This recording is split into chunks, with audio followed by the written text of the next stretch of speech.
for joining me on today's podcast here, brother. I know that you are one extremely busy, I would say is an understatement. It's something that comes along with, I think, my personality. Is it could be, I put it this way, is I could be on a deserted island with nothing but palm trees and beach around me, and I would still be a busy dude. I can see that. There's no doubt about it. Put yourself through like a nice, good HIIT workout that lasts, a good 50 hours or so. Oh yeah. Or just building sandcastles that turned into like my own little island city. Yeah. That's awesome, my man. Well, hey, I want to talk about, your career. You were for over 12 years, you're a strength and performance coach on the professional side of sports for NHL, for an NHL team. But then you transitioned out of that. I love talking to entrepreneurs, professionals that have had to make that transition, because that's not always easy. You always think that this is my game plan. This is what I'm going to do. This is plan A. There's no options for plan B.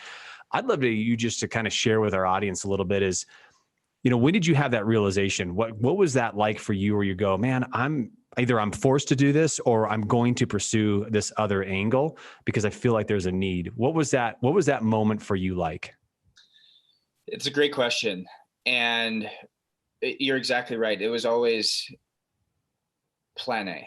I never had plan B. It was, I wanted to make it to the National Hockey League as a player. I fell one league shy, played in the American League, played in the NCAA, but never made it quite there as a player. And then all of a sudden when I knew that I had a talent, I had a passion for wellness that then engages into performance and doing it through data in a different way. I found myself at the NHL level, at the NCAA level, winning national championships, and then working with the best players in the world. And that became my world. And I say that as almost unfortunately, that became my world because it cost me a lot.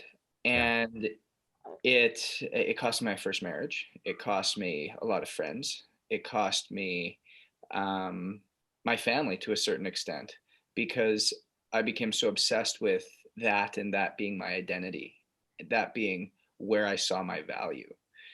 And it conflicted me a lot inside. It conflicted me internally because being a man of faith, being raised in an unbelievable family with unbelievable parents, with a great sister, I knew that my values were being compromised by being around professional sports and the culture of the teams and hockey in itself that wasn't necessarily aligning with what my values truly were. Yeah. And thus I was becoming that. And there was a choice of mine. I'm not blaming it or saying, but I adopted what I was around. And that became very conflicting for me internally. Was doing great work, making an impact for those that I was influencing, but was making choices that I wasn't necessarily proud of. Spending all my time at the office, at the rink, instead of going and spending it with my wife at the time, choosing to stay at the rink, working with guys over the summer instead of going and visiting family. And it got to an apex, to a point where there was a funeral and I just chose not to go to be with those that were that theoretically needed me. But my family and those who truly needed me, I wasn't showing up for. And so it slowly started to eat away at me. And there were little signs that said, hey, the way that things are happening here, like, are not right. From looking at the way the players were treated, that their bodies were treated as commodities, not as people. That the more and more in depth I got and deeper I got, the more I wanted to provide, the more I wanted to serve, the more I wanted to give, the more I wanted to do, because I had the skill sets to do it. I had the understanding, I had the passion. I was told, hey, just stay in your lane. Just don't navigate out. Just stay in your lane. Interesting. And it got harder and harder and harder for me to do because I had a pulling and a calling um, and a true passion to help at a greater level. Mm-hmm. And so much so that over the course of my last 3 years, it was about the 3 year mark towards the end of my career. So like 2016, that I started to go, you know what, this isn't for me necessarily. And I bounced around in my head, the concept of leaving, the concept of doing something else. And the identity piece kept pulling me back. No, I'm nothing without the NHL logo. I'm nothing without that team logo. I'm nothing without those 30 guys around me. And I didn't, I say now, I didn't have the courage to step out. I didn't have the courage to leave what I knew I needed to. Mm-hmm. And it was in my last couple of years that I took three guys to rehab, all that had been initiated and started through surgeries that were prescribed opiates through our team doctors, our team athletic trainers. And I wanted to explore different ways of doing things. I wanted to explore the CBD world. I wanted to learn alternative medicines. I wanted to learn hands-on energy work. I wanted to learn hands-on massage work, all of which I was certified in for the last 10 years. That, again, I was told to stay in my lane. Don't even ask questions. Don't even try to learn. Don't try to get better. Don't question the status quo. Just stay in your lane and keep going. And I wouldn't do it. And finally, it was I was fired for continually asking questions, continually trying to educate and learn in different ways. And so it was looking back on it, it was the best thing that ever happened to me. And Yeah. the way that it happened, getting fired on Christmas Eve, getting a phone call at Christmas dinner, it goes right back to the sign of like, I gave everything and sacrificed everything for somebody or a entity that really doesn't have a care or value in that doesn't reciprocate it. Yeah. And that was my big opening eye moment of, oh my God, what have I done? And that was the catalyst that completely changed the way in which I did business and operate and now do business with both my family, my now fiance, and every person we touch within our business. I got a couple of great questions I want to follow up with, because I think a lot of people don't understand this, and you really hit this well, is that when it comes to the sports and in particular, the professional world of it, it is really a world within a world. Like, you are in a bubble. Like, the standards for everybody else don't apply. The rules don't apply to you. You don't realize it at the time, but you are compromising so many of your values and, to a certain point, your morals as well too. But it's accepted though, right? I mean, it's something that you're just like, well, yeah, but I am the exception. We do this, and yeah, I know that the same rules apply. The rules apply to you, but they don't necessarily apply to what we're doing. You're exactly right, because and a perfect example of this is the moment the training camp would start. And I know in baseball it's a little different, the timing, but it's the same concept. Training camp would start in September. If you went to the Stanley Cup final, you ended in June. From September through June, don't ask me to come to anything. Yeah. I don't exist to you. Like, yeah. There's no wedding I'm going to be able to go to. There's no funeral I'm going to be able to go to. Birth of a child is maybe the only thing that you might be able to get away from if it's convenient on where you're playing. And yeah, exactly.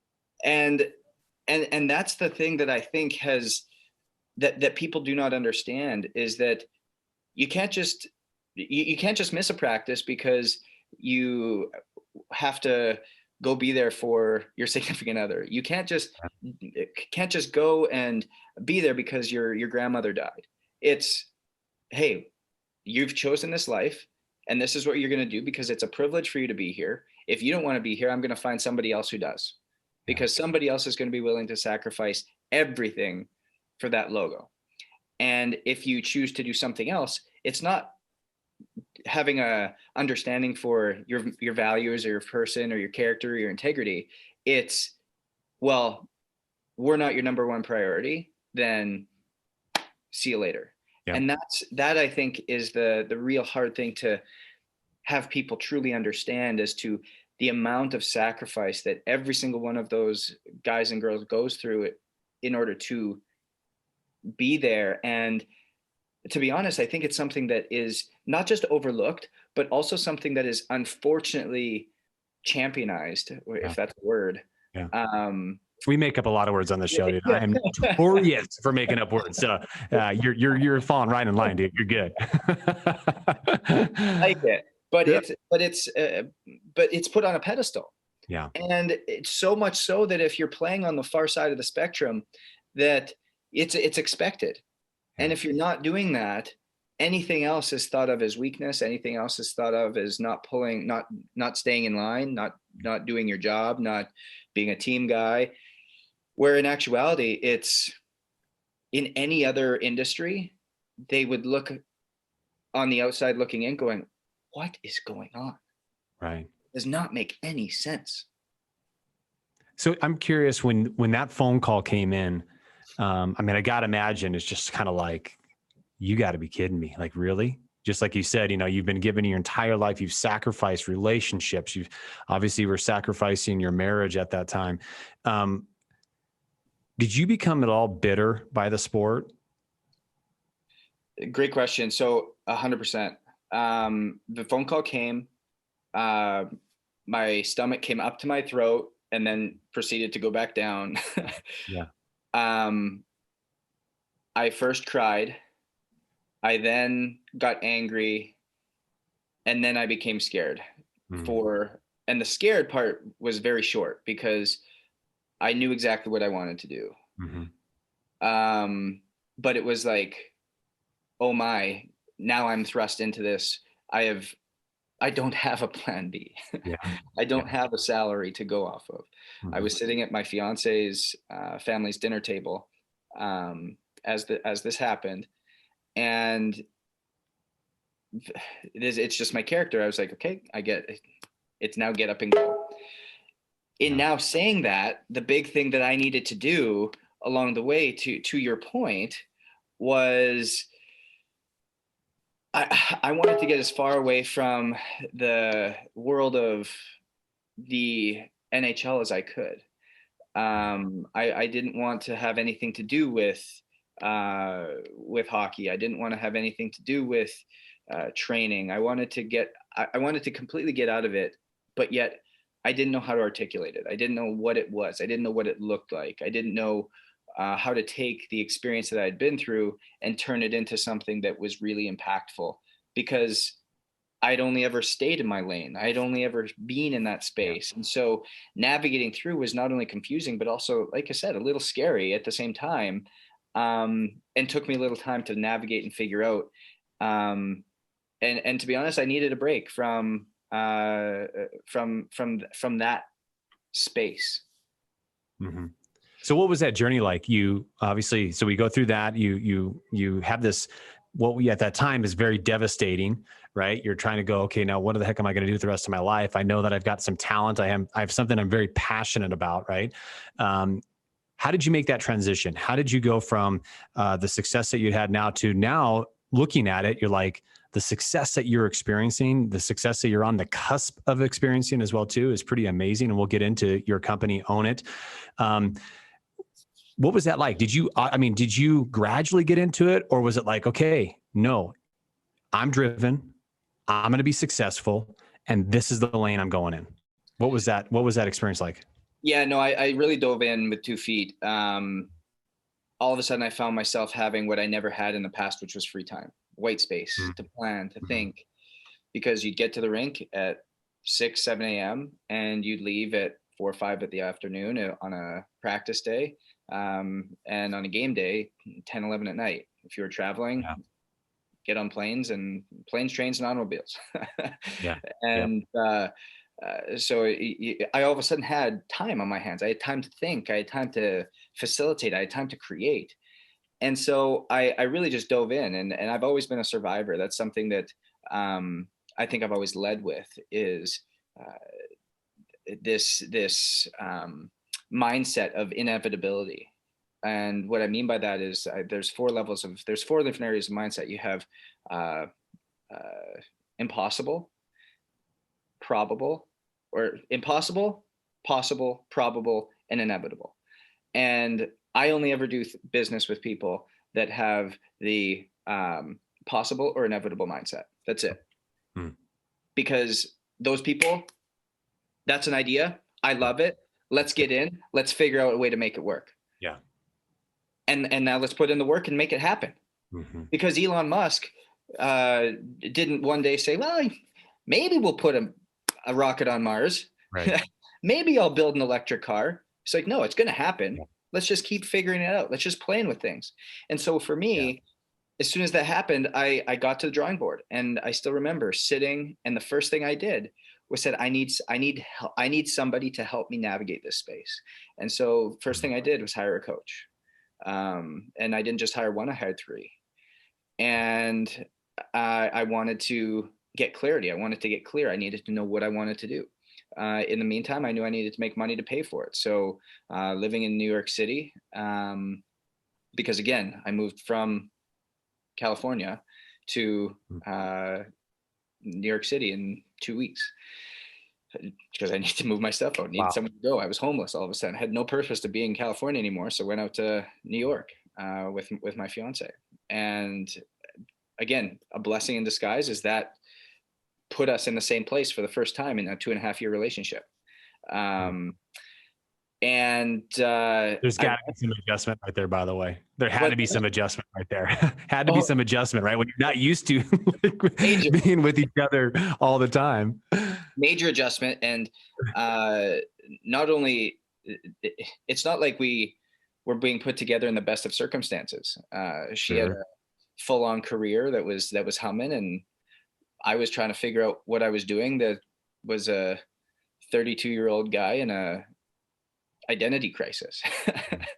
And so I got to New York. I knew I had to pay for stuff. So I started to go into these luxury buildings. I didn't know a soul.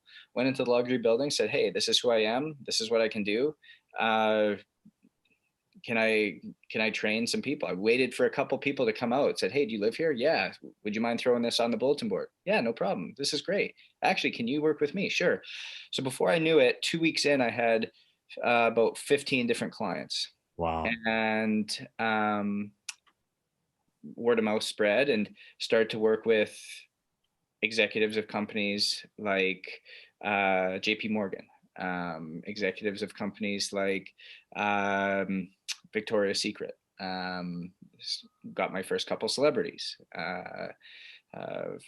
couple actors, couple actresses, and very quickly realized that this was not what I wanted to do.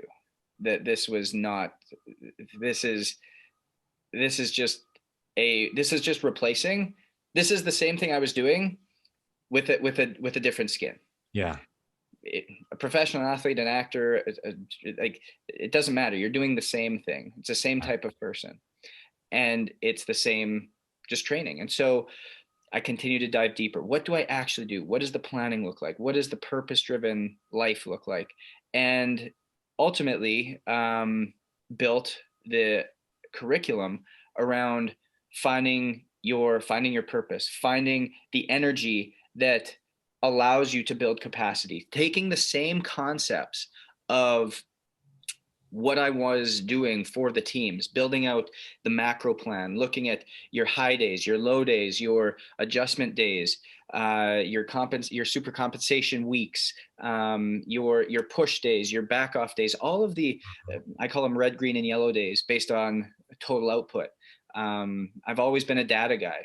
Since the age of 13, was wearing heart rate monitors and brainwave devices to measure the way in which you were sleeping, to create consistency and optimization, stress enhancement, stress capacity, to be able to be more resilient and ultimately to win consistently. And so as I continued to do this, I was like, you know what? This is exactly what these people want. And so would sit and talk and listen to what they were saying. And everybody was struggling from the same thing that I was going through in the NHL, from not being driven with their values. Their values were being misconstrued along the way. And lo and behold, along the way, my fiance was going through the same thing as the VP of a major fashion company. Mm-hmm. And she had a fortune of doing her own path and her own education and schooling outside of this on the neurology side, and bringing it over to leadership. And that's how she was building her teams there. But she wanted to make a bigger impact. And so the more we started to talk, the more it was like inner, outer energy, the energy equation, creating these, working with teams, leadership teams, corporations, companies, one-on-one executives. And it very quickly, the moment that we started to really have it click, went from a 0 to 7-figure company about 8-9 months. And it just resonated. It started to click. It started to go. It started to like continue to churn. And from there, we invested in more coaches. From there, we invested with a mutual friend, Sharon Srivatsa, who continued to help us grow in ways that we would have never thought possible, ideas that we would have never thought of. And he got it because we started to work with his team. And it was amazing as to what we were doing. We weren't doing anything better. We were doing everything extremely different. And we called it data-driven energy. Every single thing we did, from the way you feel, the energy you have, the way you sleep, the way you function day to day, your self-care, the way you structure your days. It wasn't based on managing time. It was based on managing energy. It was based on living true to your values, the mindset, everything that was typically intangible, that was typically, oh, just how you feeling, like blah, blah, blah, very subjective. Every single thing we made tangible, quantifiable, a number, something you can see, something you can start to plan with, both the mindset piece and the outer energy piece. And it clicked for people. And it was amazing to see the transformations. Companies that were about to go bankrupt, all of a sudden utilizing this and now being profitable 6 months later. Executives who had become type 2 diabetics and were on their deathbed, having somebody actually write out their last will, to working with us and now ultimately thriving a year later. It's amazing to see the transformational stories that have come out of this, and the way in which you're impacting people and the way that you feel. I mean, as selfishly as that sounds, is you're impacting people on such a great level. And having done it with the similar system that you were doing at a level where you just felt depleted and empty and unfulfilled at the end of the day, is now giving you a completely different experience that you're now sharing with also not 30 people in a room, because that's who you're contractually told you need to work with, but now thousands of people around the world in a very unique way. You talk a lot about energy, and that's something that you and I spoke about just this last week here. I'd love for you to just kind of dive a little bit more into that, because I think that once again, in this, in the world of self-improvement and performance, there's a lot of messages that are going out there that are just either mixed or they're just flat out wrong, as we've talked about.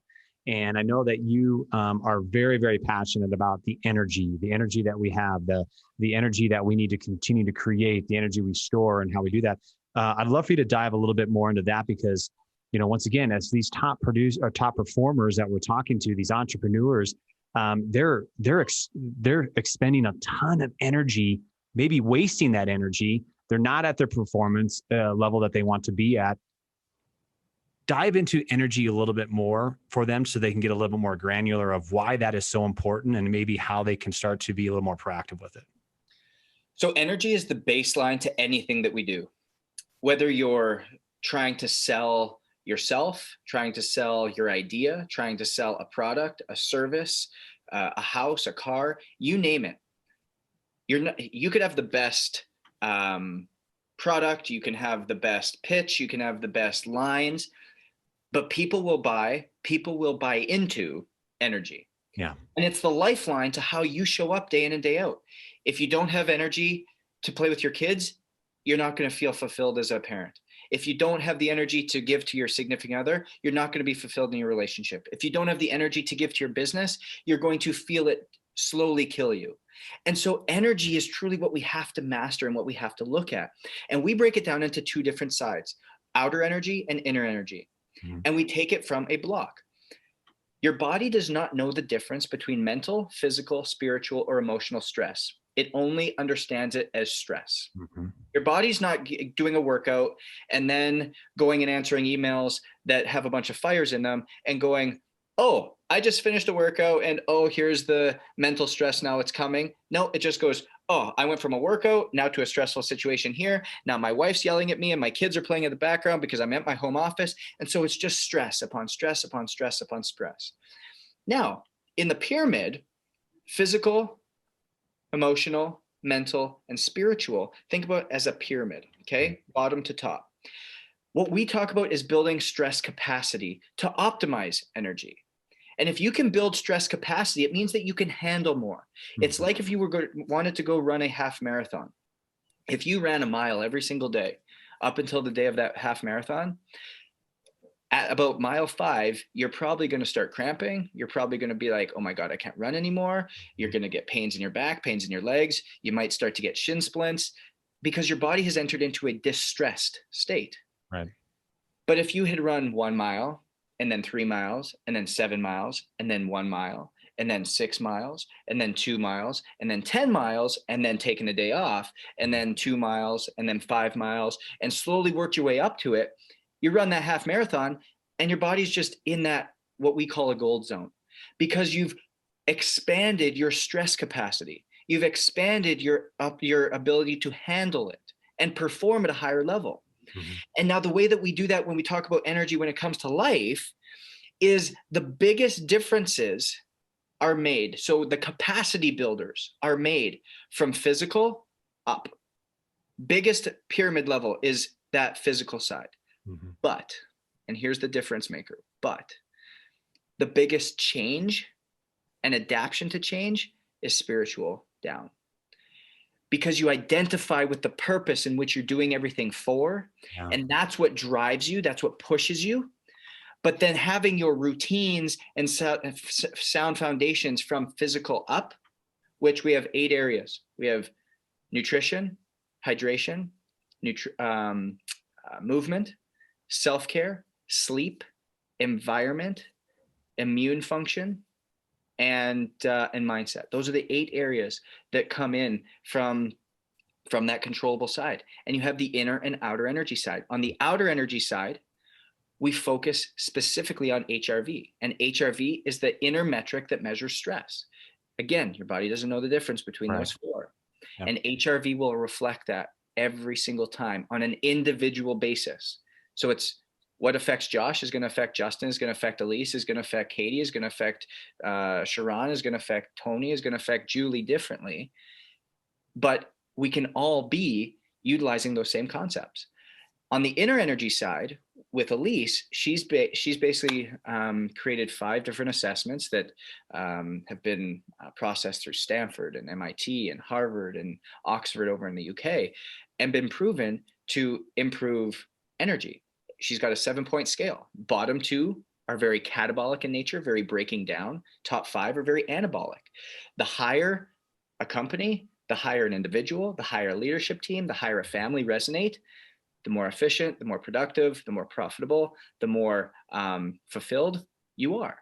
It's no secret, but now it's tangible. Yep. And so by using these tangible numbers and coaching through this and guiding through this and implementing these things, it's now taking tools that we already have, things that we hear all the time, and putting a so what to everything. And when you have a so what, that truly drives you and is allowing you to impact those around you to create this energetic leadership outside of everything that now gives you this fuel and fire to burn bright in every aspect of your life, both at home, both at work, both at your company, both for yourself, and making sure that that is something that continues to be fostered, continues to be pushed, continues to fire and breathe high. We had a guy come to us and say, hey, you know what? Like, I'm always weary about diving into stuff like this because I don't want to work less. I love what I do. Mm-hmm. And I said, I don't want you to work less. It's the same thing when I was talking to my NHL guys. I don't want you to practice less. I don't want you to go out there and go through the motions. Yeah. I want you to, I was going to swear, I want you to play hard. I want you to go and push hard. Yeah. I want you to go and have your 10-hour day where you're getting shit done all day long and you feel great. Yeah. But guess what? I can't have you have that day 30 days in a row, 80 days in a row. Yeah. Because guess what? That day that you felt like you were on all day, you're not going to be able to sustain that. It's actually going to end up killing you. Mm-hmm. So then the next day or 2 days after that or 3 days after that, I need you to have a 3 hour day or a time where you're putting yourself first and you're going and getting massages or you're going and working out and you're going and spending uninterrupted family time. And we build that structure in. And so we understand what gives you energy and what expends energy. Yeah. And we create this fuel that continues to give and burn and burn and burn and burn. So you're always burning and you're always going. And it's become very tangible. It's just not saying, oh, you need to take a day off here and there. That doesn't work. It's like saying, oh, you need to eat a vegetable every now and then. Right. Like it doesn't work that way. You need a system, you need a strategy, you need something that can be implemented, something that can be bought into, and something that can be tangible so people feel it, taste it, experience it, and have that emotional connection to it that, boom, allows that fire inside to just ignite and stay lit all the time. Yeah, I think one of the things you've talked about, and we actually spoke about this last week, is when you understand the why, the purpose for all of these things that you're doing, and it's not the Simon Sinek why, right? We actually had that discussion. That was actually pretty funny.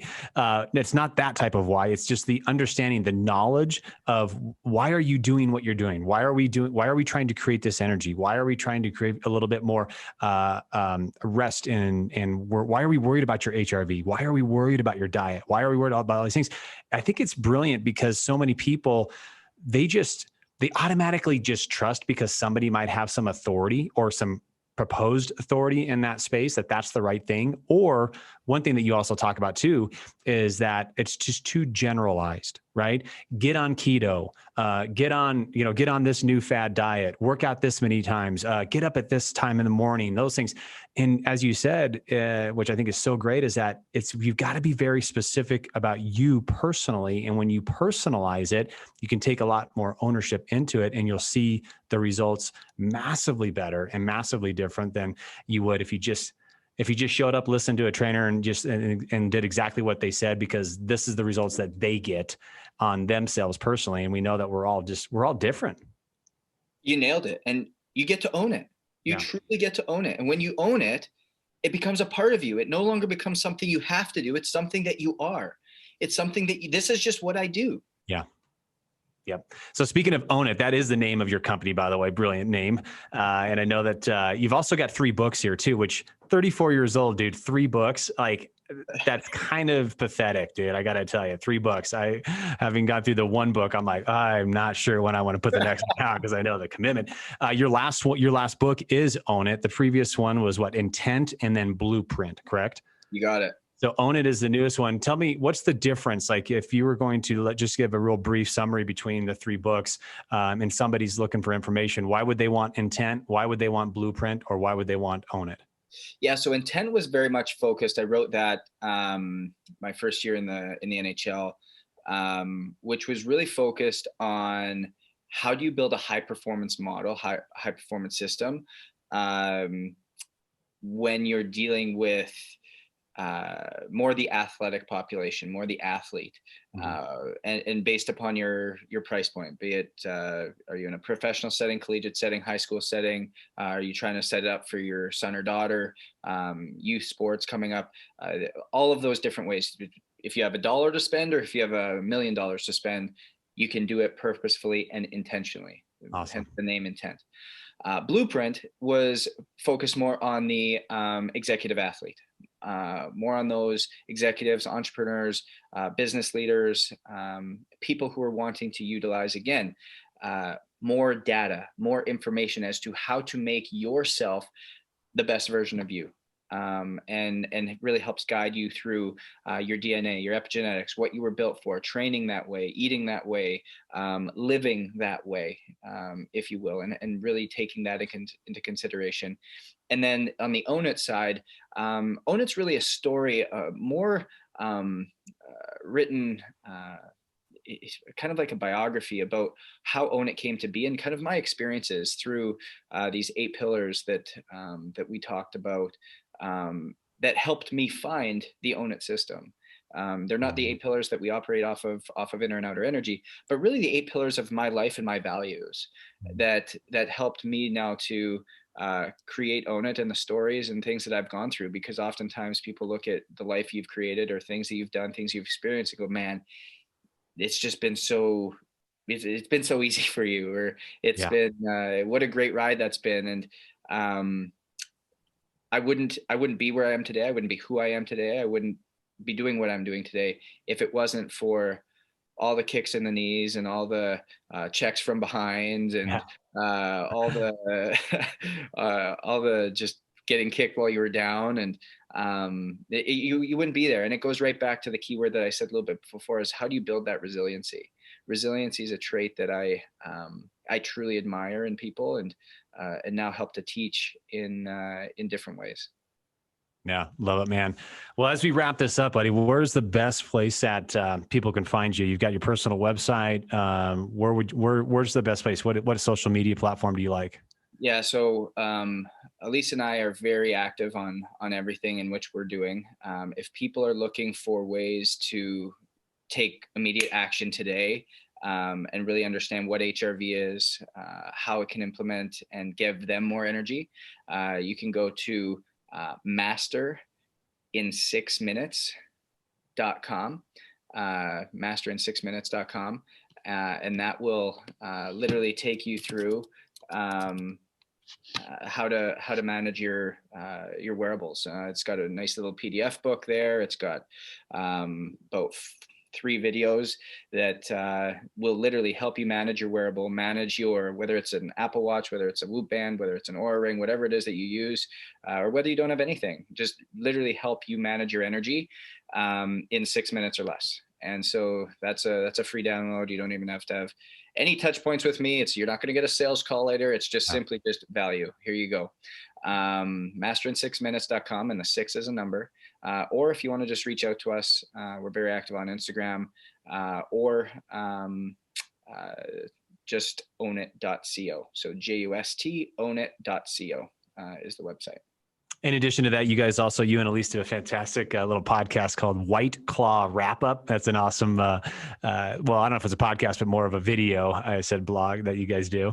So we alternate back and forth. We've changed it now. We've rebranded a couple times. It was the White Claw Wrap Up. Now it's the Weekly Wind Down. Okay. I'm loving where you're going with that, man. The wine, because I do Wine with the Wife on Thursday nights is my thing. I have not been able to get her to record it yet, but I'm gonna get there. So I love you guys are doing that.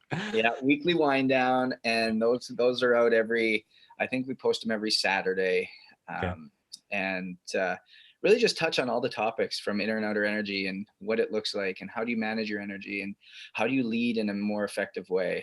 And then obviously our podcast, The Energetic Leader, that's on every platform that you can imagine. And we'll have you on and a guest in a few weeks as well. And again, it's really taking leaders in their spaces, learning about their journeys, what they've gone through, and what strategies they've really used to lead and get to the levels in which they have.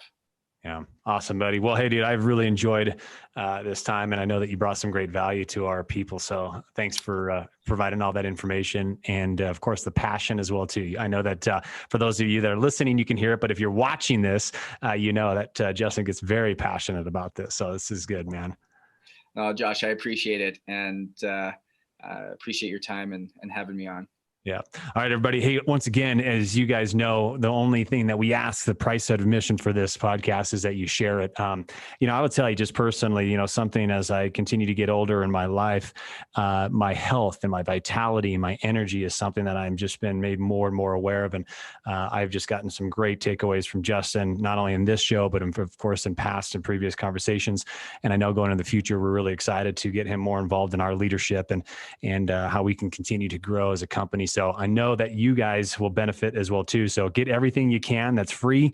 But then of course, obviously I would most certainly be reaching out to see what they can do to offer and change and help you in your life. So you guys take care. Have a fantastic rest of your week. And we will definitely be talking with you soon.